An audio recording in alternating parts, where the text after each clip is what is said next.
start right there. We had the Mario interview, pretty short. You saw some highlights on social media. I can't kind of give you the play-by-play for a lot of reasons, but just some highlights that I wanted to focus on. Really players that we get a lot of questions about. How are they coming along? Where are they in the pecking order? What's going on with them? So I wanted to highlight those guys to start. Now I'm going to start with Marquis Lightfoot.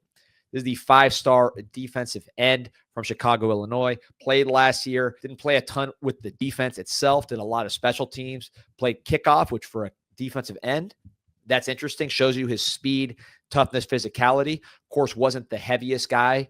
When he got here, still isn't the heaviest guy. I don't know what he's listed at, but he's not, he's built much more like an outside linebacker than a defensive end. But the reason he was a 5-star player wasn't his size. It was his explosiveness, his pass rush ability, his motor, his toughness, his ability to strike. A lot of reasons why you saw him on kickoff team, which takes a certain kind of attitude, right? So the question with him, is he going to get more playing time on the defense? You got Malik Bryant, who has looked very good, put on some weight. A bunch of other guys in the mix. Booker Pickett, Elias Rudolph, guys that are kind of similar in body type. Herger Scroggins coming in. So where does Marquis Lightfoot fit? What I can say is he is getting more and more reps with the ones, which, look, there's a lot of rotation going on. So don't aggregate and say, Marquis Lightfoot starting or whatever. But Marquis Lightfoot is getting more and more playing time with the ones, more playing time in general. And I think what you're seeing with him, the game's slowing down. He likes the new scheme from Heatherman. He is a boundary defensive end in Heatherman's scheme. So when you're lined up on a hash, it's closer to the sideline. The guy that's going to be in the more confined space will be your more athletic, lighter defensive end in this system. The defensive end that lines up with more space, that is going to be your field defensive end, your Hayden Lowe's, guys like that have more strength and length to set the edge with a much wider edge on the long side of the field. So boundary defensive end, Lightfoot, I think, fits in very well there. He can rush. He can drop into coverage a bit. He can go sideline to sideline. For us, people, we got a lot of questions about his weight, and he's gained some weight, but he's still light. I think the thing with him is this is a tough player. This is not just a finesse player, even though he can get to the passer with athleticism and first step. He likes to hit. He likes to play physical. That's why he's on kickoff. And I think you're seeing the game slow down for him. You're seeing him make more plays, which he did on Saturday. Marquis Lightfoot, arrow trending up. Yeah, it's all about the role with him. And it seems like this defense is going to have a more specific role for him. And it's what I've said the last few weeks, really. It's like, yes, there needs to be weight gained from the young defensive ends from when they come in to when they're ready to step on the field. But you just have to understand he's never going to be a 260-pound defensive end. That's just not what it is. But if you play him in the proper role, like we're talking about here, where he's able to use that quickness, that athleticism to his advantage, he's going to shine, I think, in that role. So excited for him. And you mentioned it too.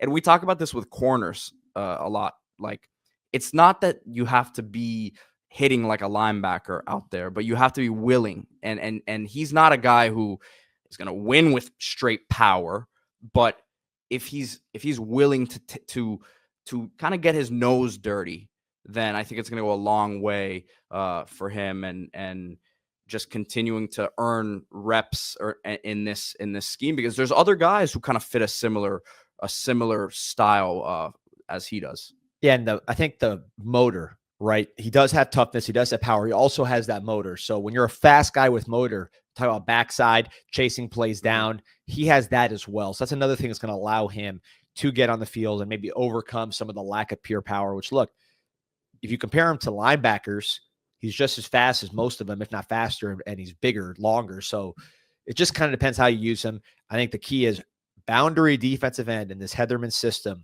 is going to be just your not necessarily a stand-up guy always, but your lighter, more athletic defensive end. He has less space where he has to set the edge, and he can cause disruption just by using his technique, getting upfield, and using his athleticism. So excited about what Lightfoot's doing, and I think playing time trending up, scrimmage performance good. You'll see him in the spring game continue to perform well. And I think he's someone with the trajectory. Look, you got a whole summer to get better, to get bigger, to get stronger, faster, all the other things.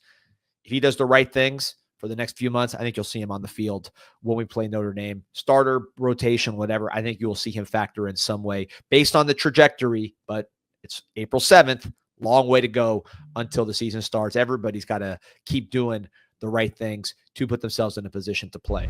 Let's go to the offensive side, Pete. Talk about a running back. Again, another guy we get a lot of questions on. Another guy we get a lot of weight questions on, which is Chris Wheatley-Humphrey. This is a 3-star running back signed last year out of South Broward. They call him Hellcat because of his speed. A very well-known player from youth football, extremely productive at South Broward. Didn't have a lot of talent around him. Ran for over 15 yards a carry. Was just super dynamic. Just great highlights. Because of the weight, he was 175 in high school. I think that's why his ranking was a little lower. Goes to Miami last year. Of course, you have Fletcher, Lyle, David Martinez, NFL back. You had A.J. Allen, who's now going to be a starter for FIU. You had Chris Johnson. So you had a lot of guys that needed carries, and Wheatley-Humphrey was lower on the pecking order, even though he did have his moments in spring and in camp. I think one of the issues with Wheatley-Humphrey was going to be just durability. He got nicked up at times during the season, particularly when you went to full contact in the scrimmages. So how much weight's he going to put on? He says he's up to close to 200. I've seen him up close. He's definitely put on a ton of weight. 200, I don't know. He's not the biggest framed guy, but he's maximizing his body type, and he's showing that he can still be effective with the size. You see him there running between the tackles. He had a long, let's say 30-plus touchdown run during the scrimmage. He's continuing to show his slipperiness within the tackles, his vision. When he gets in the open field, he can make guys miss and go all the way. He reminds me a bit, Pete, of another highly productive Miami-Dade County or South Florida back, which is Henry Parrish, right? Henry Parrish, not a 200-plus pound kind of guy, but somebody who was tough enough to run between the tackles, had good instincts between the tackles, very slippery, could make you miss, and was very productive. Henry Parrish had a very, very good college career. Never was, Saquon Barkley, right, where he's going to be just a super dynamic, super strong, talented NFL type back. But when you look at the college numbers, and this is pretty much all SEC, and then 2 years at Miami, so the competition level was high. Where's his total numbers here? Let's get a nice overview here. So he had last year 678 yards, 5.2 yards per carry, 10 touchdowns for Ole Miss, which was an SEC team. For his career, this is, again, 5'10", 190 is his listed weight. For his career, with very good competition, 2,735 yards, 5.2 yards a carry, 25 touchdowns. So that's Henry Parrish. I think if that's the outcome you're looking at for Chris Wheatley-Humphrey, I think that would be very, very good and a very needed piece of this rotation that needs some depth when you've lost a lot of transfers. Yeah, well, I mean, we've been saying who's going to be that, or asking who's going to be the third guy to step up. Obviously, we're excited about Gerard Pringle, what he can bring to the mix, but I think it'd be a good sign to see a Wheatley-Humphrey, who we spoke about on Friday's show as potentially one of the bigger surprises. And now you're talking about Saturday's scrimmage. So it kind of follows up what he's done for a good portion of spring here, but it's a good sign for development. And just want to shout him out, as we do pretty frequently here, Coach Matt Merritt.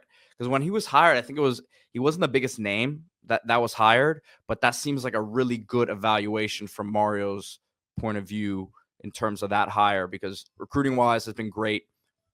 The development seems to have been on point, and the production has been there. So yeah, no question. And yeah, mentioned recruiting, some big names in the mix for, of course, Derek Cooper, the biggest one. I think Miami like to land him. Javian Mallory in the boat, saw him in person, good size guy, like where he's trending just from a size standpoint. I think he's going to help us here down the road as another kind of bigger than a Wheatley-Humphrey or Parrish, but somebody who's a very natural runner, yards creator now at West Boca.